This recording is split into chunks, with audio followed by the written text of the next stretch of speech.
Bismillahirrahmanirrahim. Assalamualaikum warahmatullahi wabarakatuh. Alhamdulillahi rabbil alamin. Alhamdulillahilladzi ja'ala al-islam rahmatan lil alamin. Wassalatu wassalamu ala sayyidina Muhammadin wa ala alihi wa sahbihi ajma'in. Rabbi israh li sadri wa yassir li amri wahlul 'uqdatam min lisani yafqahu qawli. Qala Allah ta'ala yarfa'il ladhina amanu minkum waladhina utul ilma darajat.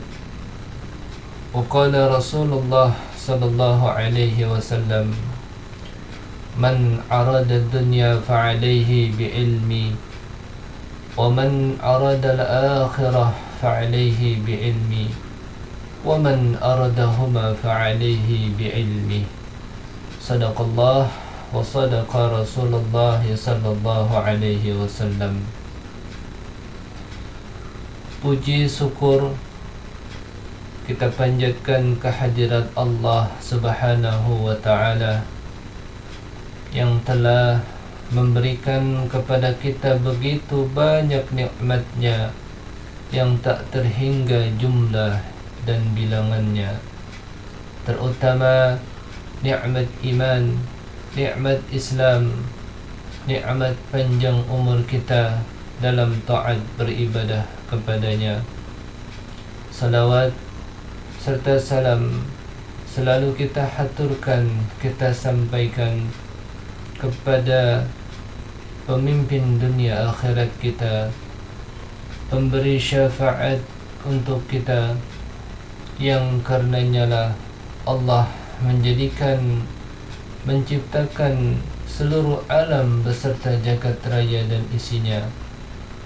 Karenanya lah kita sudah selayaknya, sepatutnya untuk selalu bersalawat atas junjungan Nabi besar kita Muhammad sallallahu alaihi wasallam beserta keluarganya, sahabatnya, dan kita pengikutnya yang selalu senantiasa mengharapkan syafaatul ujma, pertolongan dari Nabi kita Muhammad sallallahu alaihi wasallam. Teriring doa dan harapan agar kita semua dapat selalu menjalankan perintahnya dan meninggalkan apa yang menjadi larangannya.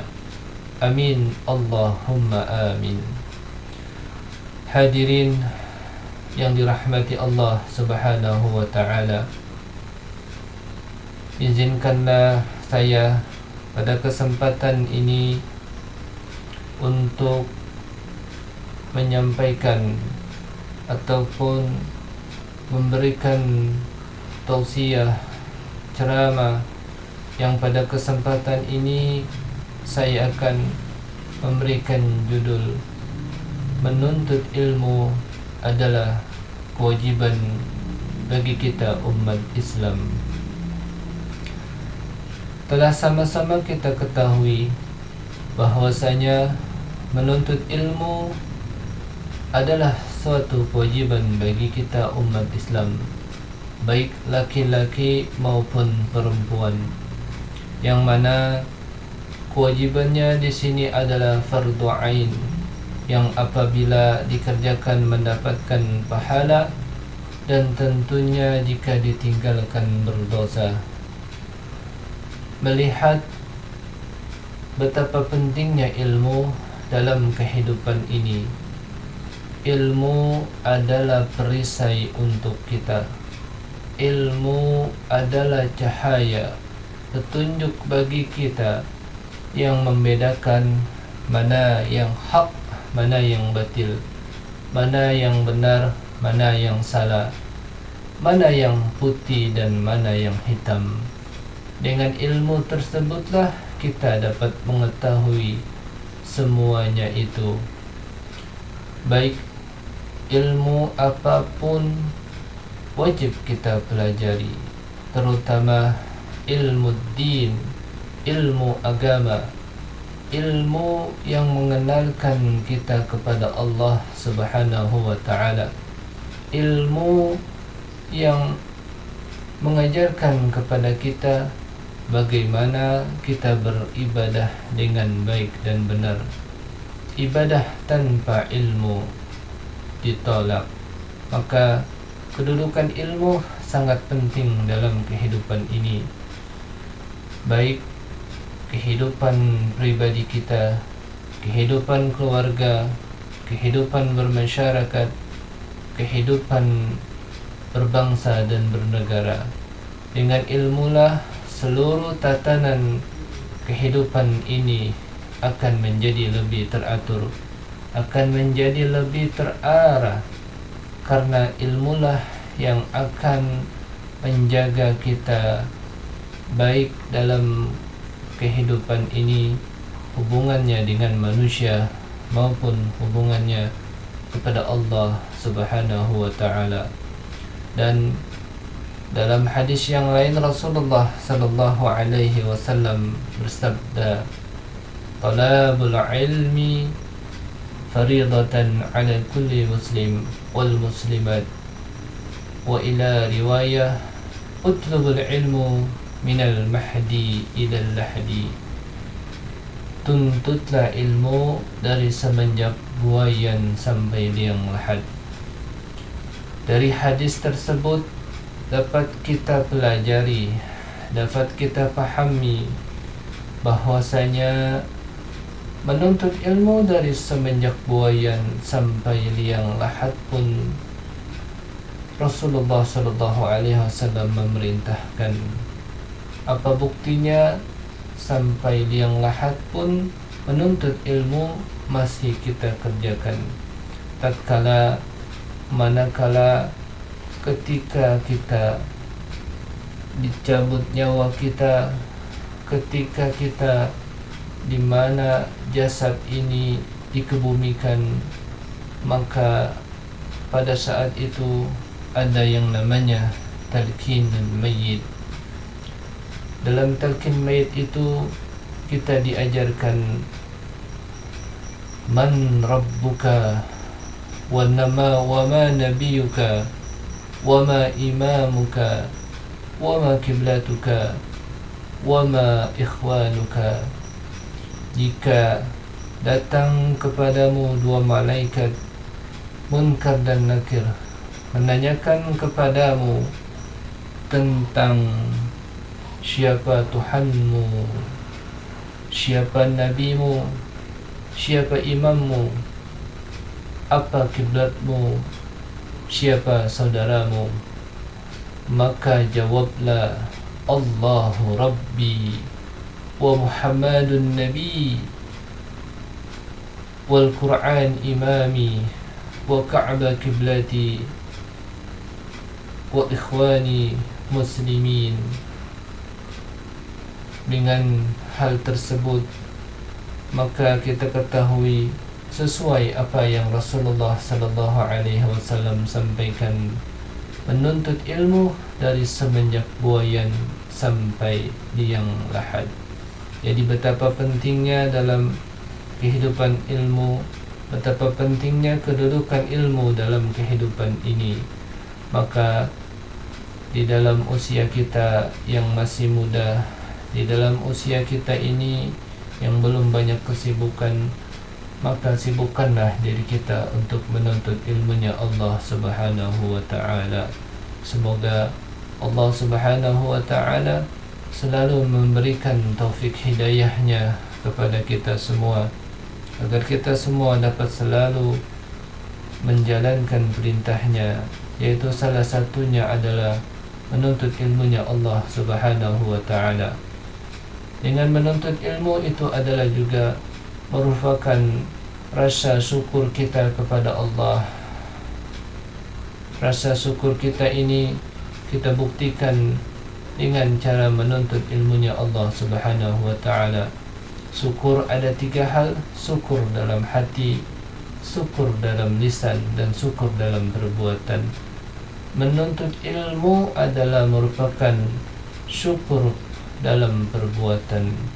Oleh karena itu, maka saya mengingatkan kepada diri saya dan kepada hadirin semuanya untuk selalu istiqamah dalam menjalankan perintah Allah dan meninggalkan apa yang menjadi larangannya. Saya tutup akhir ceramah ini dengan ayat Al-Quran yang berbunyi, A'udzu billahi minasyaitonir rajim. Ta'awanu 'alal birri wat taqwa wa la ta'awanu 'alal itsmi wal udwan. Tolong menolonglah kamu dalam hal kebaikan dan takwa. Maka saya akhiri ceramah saya ini, ceramah yang singkat ini, untuk kita sama-sama dapat renungkan kembali, dapat kita pahami kembali. Ilmu adalah cahaya, ilmu adalah perisai kehidupan bagi kita semua. Maka kita memohon kepada Allah Subhanahu wa ta'ala, semoga kita semua ini termasuk hamba-hamba Allah yang Allah tetapkan dalam naungannya, dalam keridhaannya, dalam menuntut ilmunya Allah Subhanahu wa ta'ala. Saya lebih kurangnya dimohonkan maaf atas ceramah saya yang tentunya masih banyak kekurangan di sana sini. Yang benar datangnya dari Allah Subhanahu wa ta'ala, yang salah datangnya dari saya pribadi.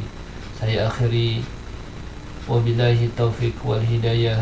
Wassalamualaikum warahmatullahi wabarakatuh.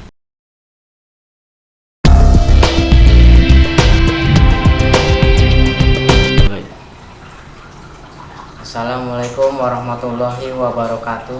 Waalaikumsalam warahmatullahi wabarakatuh. Segala puji bagi Allah, bagi sang penguasa alam semesta ini, dan semoga salawat serta salam keselamatan tercurahkan selalu kepada Nabi Muhammad SAW beserta keluarganya dan sahabat-sahabatnya. Yang saya hormati rekan-rekanku sekalian, pidato kali ini saya akan menyampaikan bersabar dan bersyukur. Dalam firman Allah yang artinya, hai orang-orang yang beriman, mintalah pertolongan kepada Allah dengan sabar dan mengerjakan sholat. Sesungguhnya Allah beserta orang-orang yang sabar. Dan janganlah kamu mengatakan terhadap orang-orang yang gugur di jalan Allah bahwa mereka itu mati, bahkan sebenarnya mereka itu hidup, tetapi kamu tidak menyadarinya. Dan sungguh akan kami beri cobaan kepadamu, kekurangan harta, jiwa, dan buah-buahan. Dan berikanlah berita gembira kepada orang-orang yang sabar, yaitu orang-orang yang apabila ditimpa musibah mereka mengucapkan innalillahi wa inna ilaihi raji'un. Mereka itulah yang mendapat keberkahan yang sempurna dan rahmat dari Tuhan mereka, dan mereka itulah orang-orang yang mendapat petunjuk.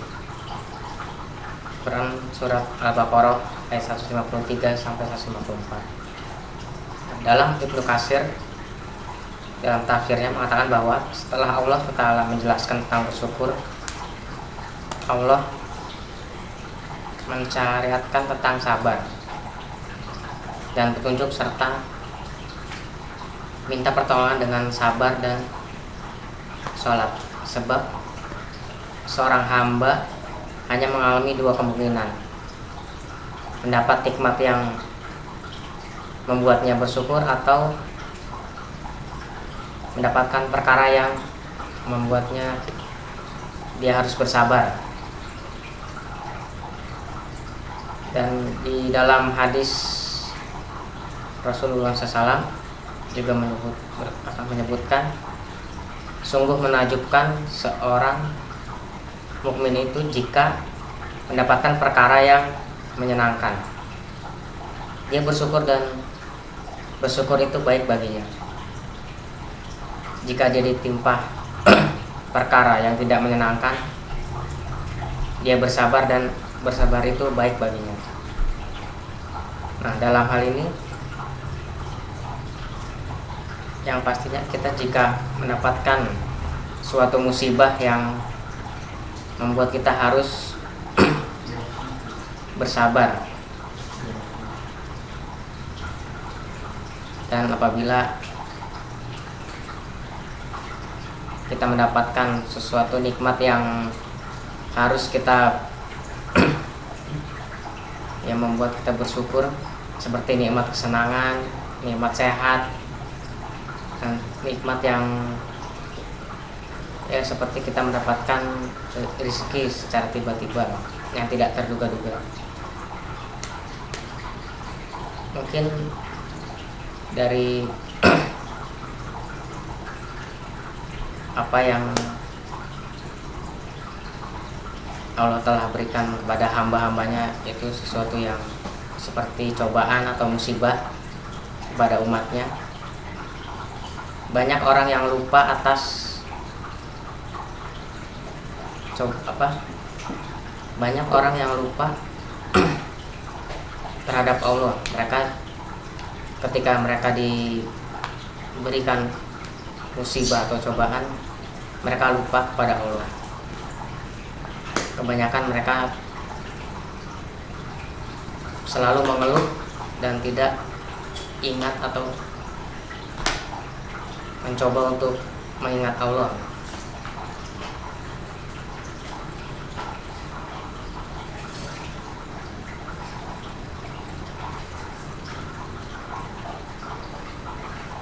Kemudian jika begitu pula dengan jika kita mendapatkan sesuatu nikmat, contohnya adalah kesehatan,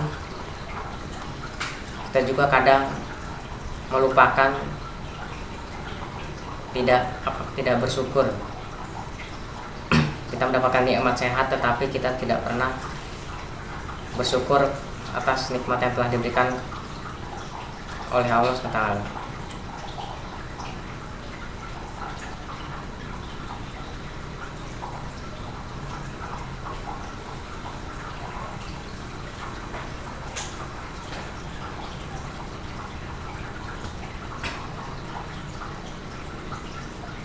Dan semestinya kita sebagai umat yang beragama, tentu kita diajarkan oleh Allah untuk bersabar dan bersyukur. Dalam ini sabar, mungkin banyak orang yang berkata sabar itu ada batasnya, dan mungkin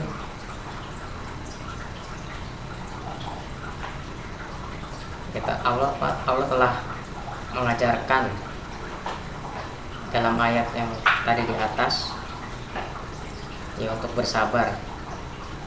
Dan jika mendapatkan musibah, hendaknya kita mengucapkan innalillahi wa inna ilaihi raji'un. Apapun musibahnya itu, dari musibah yang sangat kecil maupun musibah yang besar. Ya, seperti halnya kita sedang berjalan, tiba-tiba terjatuh atau kita menginjak ya sesuatu yang melukai kita, ya sehendaknya kita mengucapkan innalillahi wa inna ilaihi raji'un. Terkadang kita malah lupa dengan mungkin tidak tahu atau sengaja, malah kita mengatakan hal yang lain yang sebenarnya kurang begitu bagus.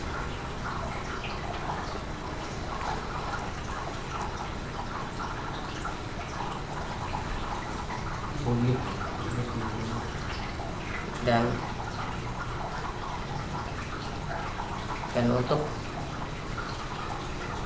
kemudian untuk mensyukuri nikmat apabila kita mendapatkan contohnya rezeki atau nikmat yang contoh kecilnya itu adalah mungkin sehat, karena sehat itu untuk zaman sekarang adalah sesuatu yang mahal. Kadang kita lupa untuk tidak mensyukurinya. Kita lupa terhadap Allah ketika kita diberi kesehatan dan diberi rezeki yang melimpah, dan serta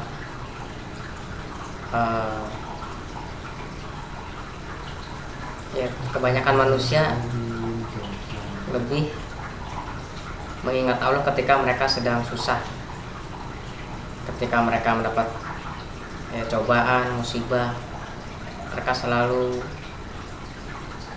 pasti mengeluh dan ingat pada Allah saat di masa-masa sulit. Ketika mereka diberi kesenangan, cobaan atau ujian kesenangan, kenikmatan sehat, rezeki yang banyak, kadang mereka lupa terhadap Allah Ta'ala, yang padahal apa yang telah diberikan itu adalah dari Allah Ta'ala.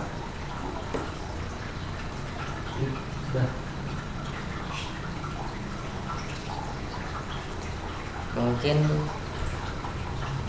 tidak banyak yang akan saya ucapkan, mungkin itu saja, dan sekian dari saya. Jika ada kata-kata yang kurang atau tidak pas, mohon dimaafkan, dan jika ada kelebihannya itu dari Allah Ta'ala.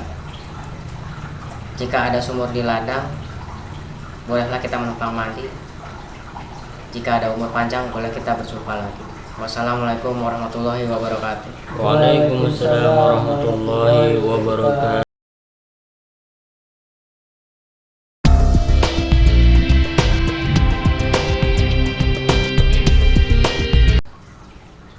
Bismillahirrahmanirrahim. Assalamualaikum warahmatullahi wabarakatuh. Waalaikumsalam warahmatullahi wabarakatuh. Alhamdulillahirabbil alamin.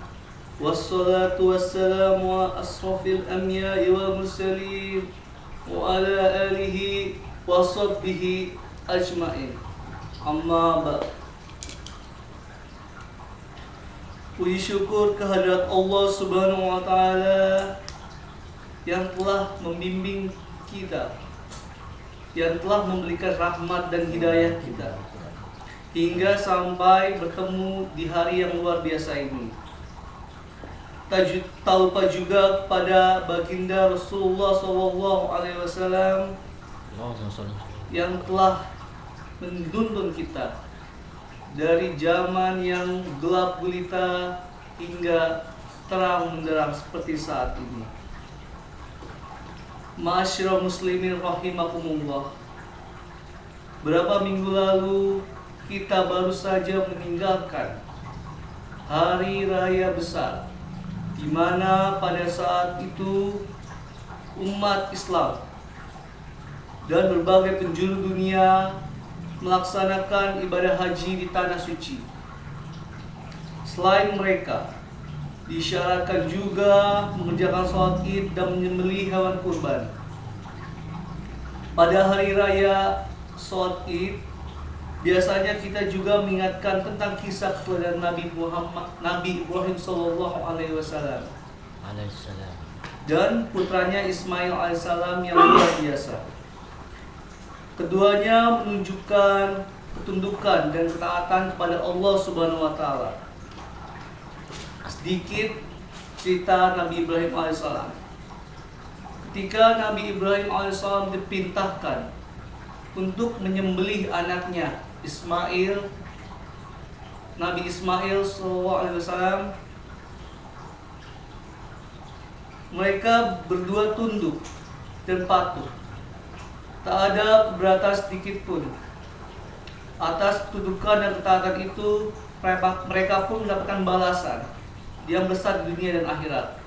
Allah pun berfirman, tak kala anak itu sampai pada umur yang sanggup, berusaha bersama-sama Ibrahim berkata, "Hai anakku, sungguhnya aku melihat dalam mimpiku aku menyembelihmu. Maka fikirkanlah apa pendapatku." Nabi Ismail pun menjawab, "Hai bapakku, kerjakanlah apa yang telah diperintahkan padamu. Insya Allah kamu akan mendapatkan termasuk orang-orang yang sabar." Tak kala keduanya telah berserah diri pada Nabi Ibrahim dan berbaringkan anaknya di atas pelipisnya, nyatalah kesabaran keduanya, dan kami panggillah dia, "Hai Ibrahim, sungguhnya kamu telah membenarkan mimpi itu. Sungguhnya demikianlah kami memberikan balasan kepada orang-orang yang berbuat baik. Sungguhnya ini benar-benar suatu ujian yang nyata, dan kami tebus anak itu dengan seekor sembelih yang besar." Quran Surat Al-Saffat ayat 102-107. Ma'asyiral muslimin rahimakumullah, teladan Nabi Ibrahim alaihissalam dan Nabi Ismail alaihissalam itu sungguh sangat berarti bagi kita. Sekarang dalam menjalankan perintah Allah Subhanahu wa taala yang menerapkan syariah dan kafah, termasuk kewajiban untuk memutuskan perkara dengan hukumnya. Sebagai ditegaskan oleh Allah Subhanahu wa taala dalam firman-Nya, "Hendaklah kamu memutuskan perkara di antara mereka menurut apa yang diturunkan oleh Allah Subhanahu wa taala, dan janganlah kamu mengikuti hawa nafsu mereka, dan berhati-hatilah kamu terhadap mereka, supaya mereka tidak memanggilkanmu dari sebagian apa yang telah diturunkan oleh kepadamu." Quran Surat Al-Maidah ayat 49. Dalam ayat ini Allah memerintahkan Rasulullah SAW untuk memutuskan perkara dengan apa yang diturunkannya. Perintah tersebut juga berlaku bagi kita, umat beliau SAW. Mafhum dari ayat ini, hendaknya umat Islam menunjukkan seorang hakim setelah Rasulullah SAW untuk memutuskan perkara menurut apa yang telah diturunkan oleh Allah Subhanahu wa taala. Perintah ini tegas dan objek seruannya, dan wajib seruannya, dan hakim yang memutuskan perkara di tengah kaum muslimin setelah wafatnya Rasulullah SAW adalah khalifah, sedangkan sistem pemerintahannya adalah sistem khalifah. Ma'asyiral muslimin rahimakumullah, sungguh amat menyedihkan sebagian orang-orang yang mengaku sebagai umat Islam namun menolak, membenci, dan menentang datangnya khilafah. Pada kesempatan ini saya akan menjelaskan sedikit tentang esensi khilafah, ukhuwah syariah, dan dakwah. Yang pertama, ukhuwah. Karena khilafah merupakan risalah amanah al-muslimin jami'al dunia, atau kepemimpinan untuk umum untuk seluruh kaum muslimin di dunia. Dengan khilafah akan terwujudnya ukhuwah umat Islam dalam kehidupan. Umat Islam adalah ummah wahidah, umat yang satu, umat yang memiliki akidah syariah dan agama yang sama, umat yang satu sama lain ditetapkan oleh Allah Subhanahu wa taala sebagai ikhwan. Jika ada bagian yang sakit, maka seluruh tubuhnya ikut merasakannya. Maka ukhuwah yang demikian kuat itu kan akan mewujudkan sebagai nyata ketika ada yang menyatukan umat dalam suatu daulah. Ma'asyiral muslimin rahimakumullah, ironisnya pengusaha negeri muslimin justru bergandengan tangan bersama dengan Amerika dan negara-negara kafir penjajah lain. Keikutsertaan Arab Saudi, Yordania, Bahrain, Uni Emirat Arab, dan Qatar adalah di antara contohnya. Kelima, negara itu justru ikut bergabung dalam fakta Obama yang imperialistik untuk menggempur Suriah dan Irak, membuli rakyatnya, mengkongkongkan dominasi Amerika, dan menghalangi tegaknya Daulah Khilafah Rasyidin. Ma'asyiral muslimin rahimakumullah. Kedua adalah syariah. Utama khalifah adalah menegakkan hukum syariat Islam. Memang ada sebagian hukum syariah yang harus dijalankan oleh individu. Namun tidak sedikit pun hukum syariah yang hanya bisa dijalankan oleh sedikitnya umat Islam. Esensi khilafah adalah tegaknya syariah secara kafah. Dan ketika terjadi, maka Islam rahmatan ilahi akan terwujud dalam kehidupan.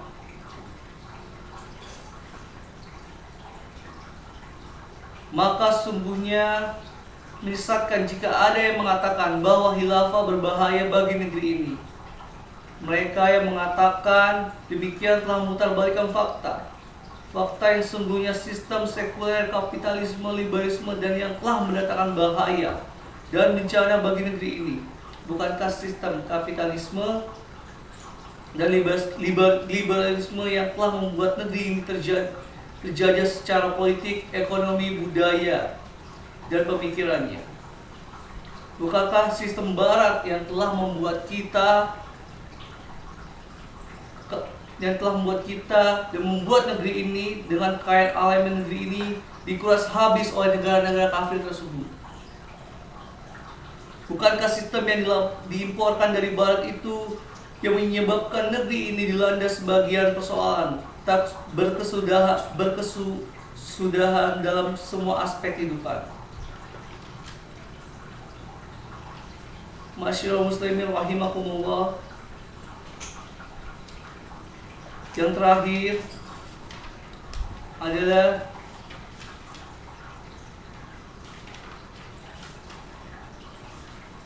syariah.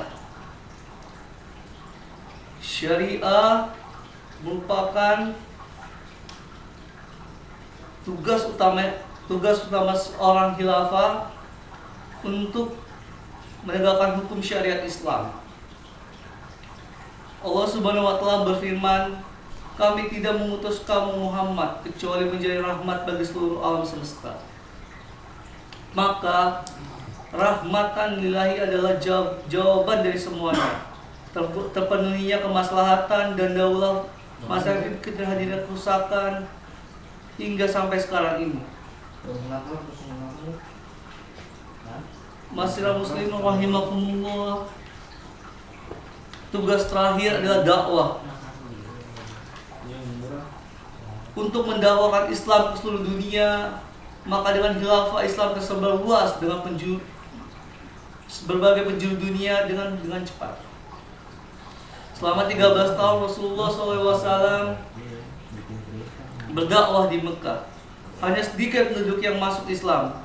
Namun setelah Rasulullah SAW hijrah ke Madinah, seluruh jazirah Arab bisa dikuasai dan penduduknya berbondong-bondong masuk Islam. Padahal di Madinah Rasulullah SAW hanya 10 tahun. Mengapa demikian? Karena di Madinah telah tegak daulah Islamiyah. Dengan daulah Islam tak hanya diemban dan disebarkan di seluruh dunia dengan dakwah, namun juga dengan jihad. Tugas mengembang dakwah Islam ini terus dilanjutkan para khilafah sesudah Rasulullah SAW dan dilanjutkan oleh para khilafah sesudah Rasulullah SAW.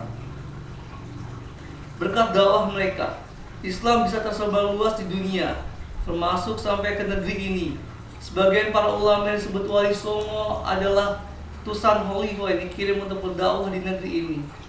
Kekuasaan Samudra Pasai adalah bukti nyata bahwa dakwah Islam melalui khilafah mempengaruhi perkembangan sosial politik di kawasan Sumatera bagian utara. Bukan hanya itu, di daerah Demak, Mataram, Gresik, dan lainnya juga di kawasan Sumatera bagian selatan, Kalimantan, Sulawesi, dan Maluku. Penduduk mayoritas negeri ini adalah Muslim. Kemusliman umat ini berpengaruh dalam dinamika kehidupan bangsa dan negeri ini, termasuk tahap-tahap awal memperjuangkan kemerdekaan. Semua itu tidak lepas dari jasa para khilafah pendahulu terhenti mengembangkan dakwah. Masyaallah muslimin rahimakumullah. Sekaranglah saatnya kita torehkan kemuliaan dengan perjuangkan sungguh-sungguh dan berkorban untuk menegakkan khilafah rasyidah yang akan menerapkan seluruh hukum syara, yang akan mendapatkan kerahmatan bagi umat muslim dan alam semesta. Semoga Allah Subhanahu wa taala segera menurunkan pertolongannya kepada kaum muslimin dengan tegaknya khilafah. Semoga pula termasuk kita hamba-hambanya yang istiqomah berjuang penuh kesungguhan dengan berkorban penuh keikhlasan dalam rangka mewujudkan penerapan syariah dan tegaknya khilafah rasyidah. Masyaallah muslimin rahimakumullah. Demikianlah pidato yang telah saya sampaikan. Semoga apa yang telah saya sampaikan bermanfaat bagi kita semua. Terima kasih. Wassalamualaikum warahmatullahi wabarakatuh. Waalaikumsalam warahmatullahi wabarakatuh.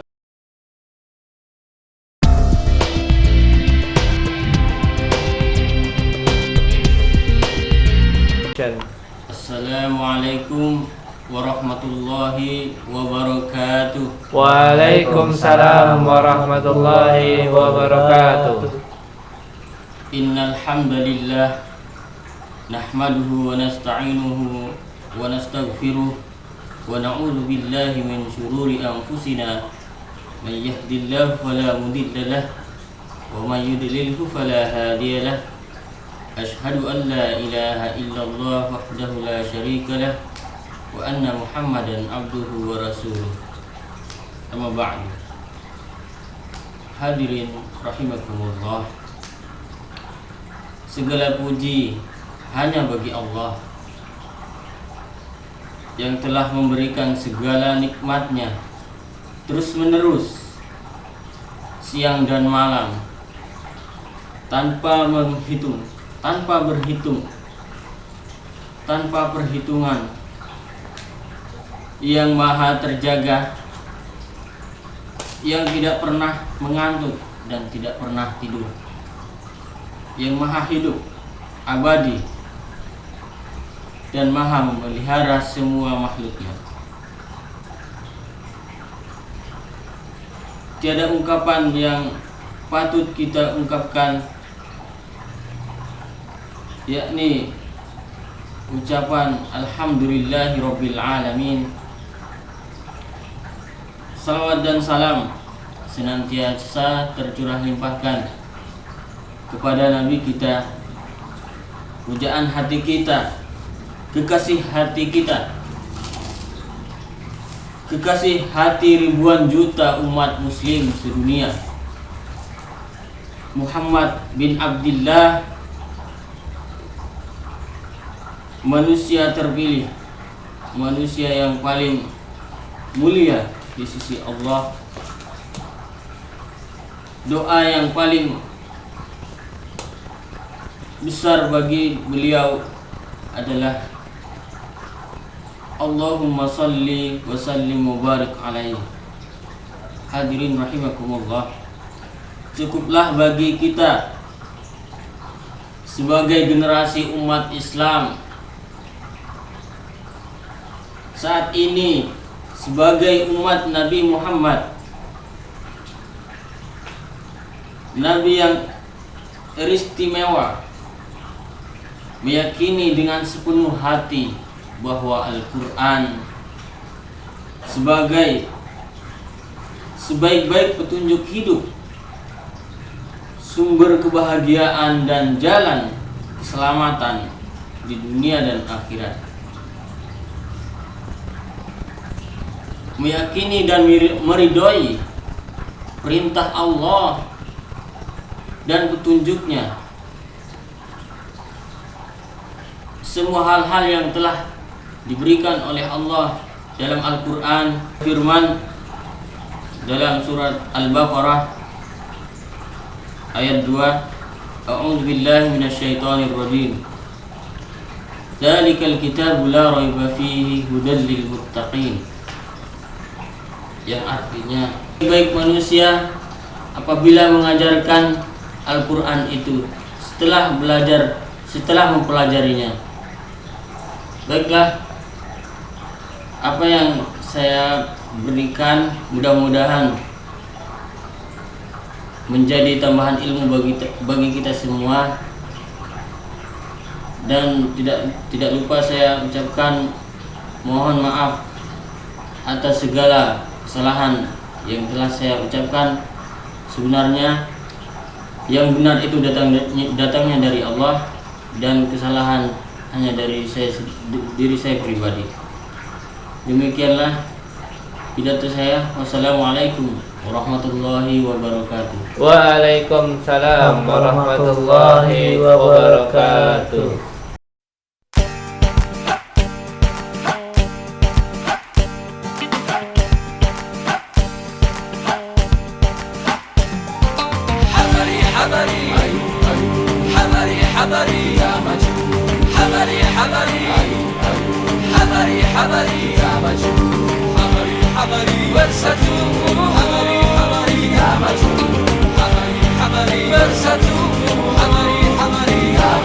Hari ini ku meniti arus masa bima sakti globalisasi.